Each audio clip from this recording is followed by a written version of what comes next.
Initially, how it started is we purchased or acquired shares in a streaming business. We acquired 51%. And then in terms of acquiring that business, what we then proceeded to do is we proceeded to rebrand the business. It was SSL, School Sports Live, and then we rebranded it into SuperSport Schools. And the reason as to why we acquired the business was simply because, firstly, we wanted to get into the OTT space. As you mentioned, Sean, what OTT by definition means is over the top, which means a lot of your streaming services and your streaming providers, so the likes of your Netflix, Amazon Prime, and Showmax is another OTT platform. And in essence, what we also saw the gap is it would be to enable SuperSport Schools to basically be able to speak to a younger audience. In terms of us, SuperSport and MultiChoice as a business, we did realize that a bulk of our audience is basically sitting between 28 and 35. And for us, it's a bit of a dilemma because how then do we package a product that can speak and resonate to a younger audience? And we felt that this proposition, in terms of what SuperSport Schools offers, would be the ideal vehicle for us to use in terms of having a product which can resonate with a younger audience.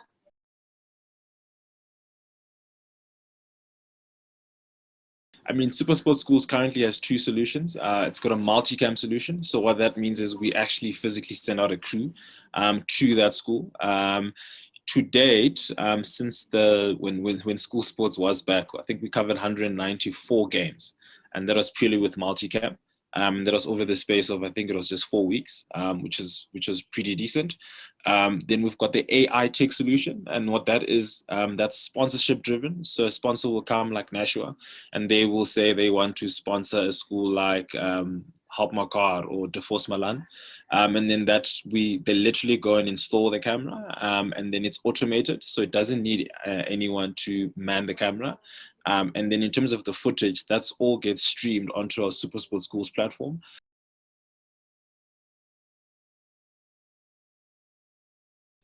Rugby, hockey, cricket, netball, water polo. So, and again, I mean, the question could arise, how did we decide to go for those specific sports? So again, it wasn't, there was no science behind it. We didn't sit in a boardroom and have, strategic brain trusts telling us to go in this route. Simply, I mean, the thinking was just simply around, it's historically what SuperSport has broadcasted. Even if you look at the properties like FNB Classic Clashes, Premier Into Schools, it's historically rugby. If you look at Craven Week, Grand Como, Netball Challenge, Spa Netball Challenge, the Spa or the Hockey and Nationals. So it wasn't around how we basically exclude certain sporting properties. We've always known that we want to use this platform to trial new innovative ideas and new innovative platforms. So as much as those are the sporting codes we've started with, we do have ambitions in terms of how we expand across different sporting codes. I mean, just in launching SuperSport Schools, we've received a lot of interest. Go-karting, the National Go-karting Federations have reached out to us. Mountain biking, when we were still branded SSL, we actually did a mountain biking event at Paul Rus in Stellenbosch. So again, there is appetite for more. So in terms of the sporting codes that we have at the moment, it's not the final list.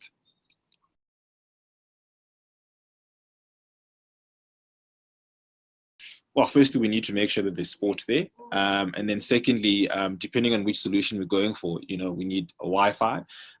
Because again, these matches need to be streamed live to the cloud, whether it be the SuperSport Schools platform or whether or not it's going straight to the SuperSport Schools YouTube page.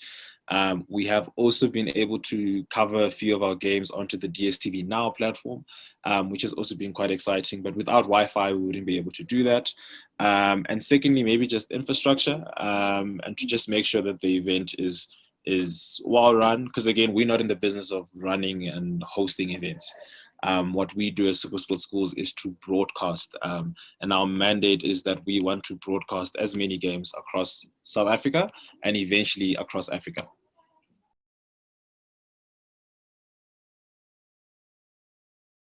Because, and I think that's some of the things that we don't necessarily speak enough about. because again, as historically as a culture at MultiChoice, what happens is, for MultiChoice to decide that SuperSport Schools is not going to be behind a paywall, it's a massive decision.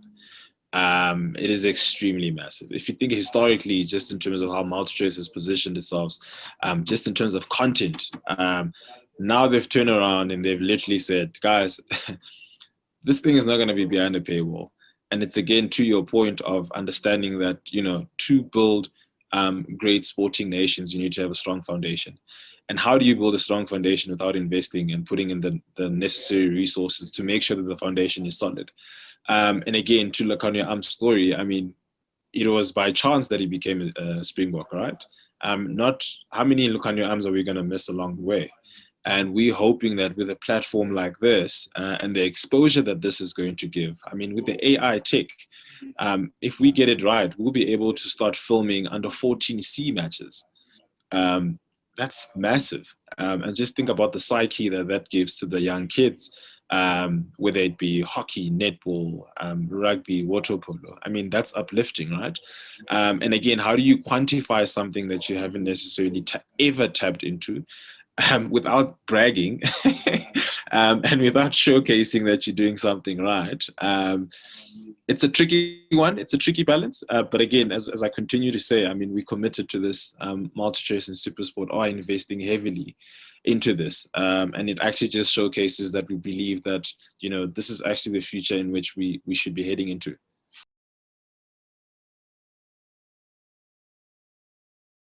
I think it can grow exponentially. I think that it can help massively in terms of just giving exposure. But again, I guess the question now becomes, do we have the correct structures and infrastructures in place to support the growth? But I guess that's a completely different conversation. But I mean, in my mind, there's no shadow of a doubt that this platform can assist to grow women's sport in the country and across the continent. You just said that stat around netball is the fastest growing sport in the country. And I guess that's why MultiChoice and DSTV, along with school sports, have invested into the DSTV Netball Challenge, which we were going to see basically cover schools across the country. But again, as soon as sports is up and running again, we'll be able to actually see the sheer magnitude in which that can grow into.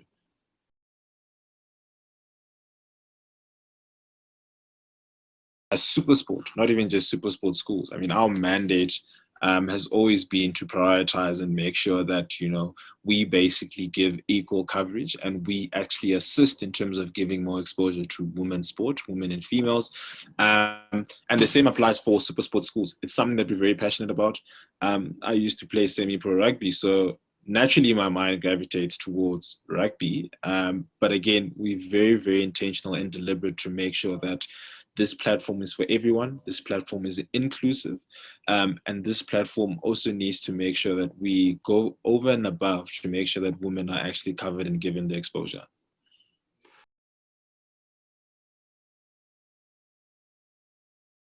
We've got an agency called Capitalize Media that's running a lot of our commercial model for SuperSport Schools.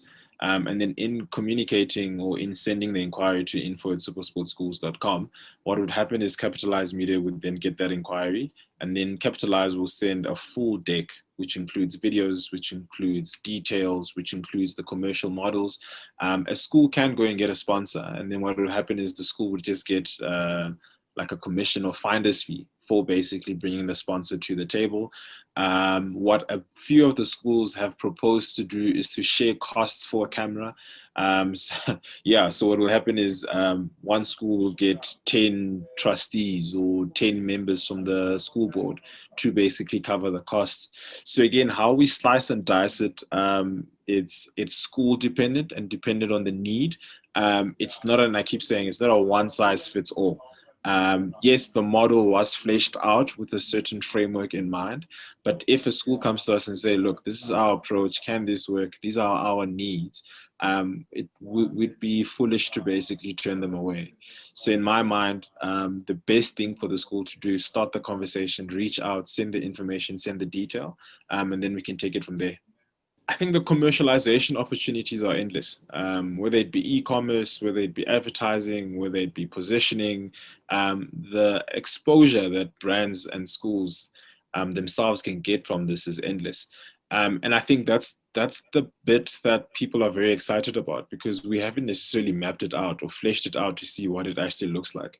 We've been so focused in terms of just trying to get the project off the ground that maybe we don't speak enough in terms of what the monetization opportunities are, which is something that we will look at. But in terms of the benefits for the school, I mean, it's endless.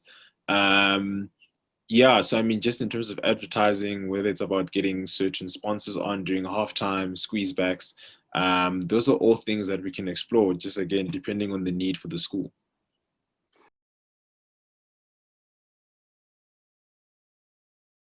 It's been a lot of my headaches, but we have covered for that.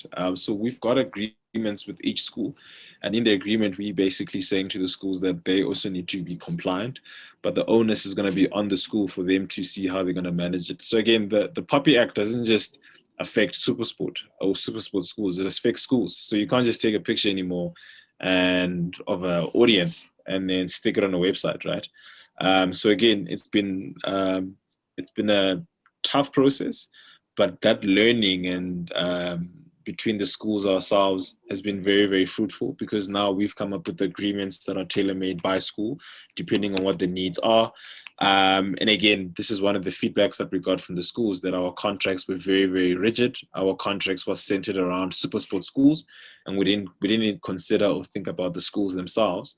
And we've taken that feedback. And again, now what's happening is more often than not, we've got tailor-made agreements by school, which is a administrative nightmare. But at least we are delivering a product which the schools are actually happy with.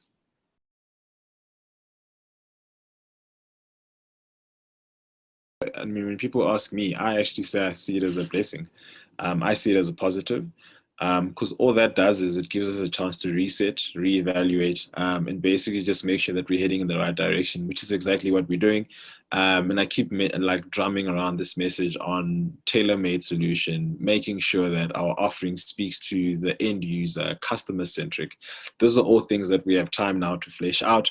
I don't think there's something ever as too much time, because what happens is you get so caught up in doing the day-to-day stuff, then next thing you see, school sports is back, right? But we would like to be in a comfortable position. I say comfortable. We'd like to be in a better position, so that when school sports does come back, our systems and our processes and our structures are better in place.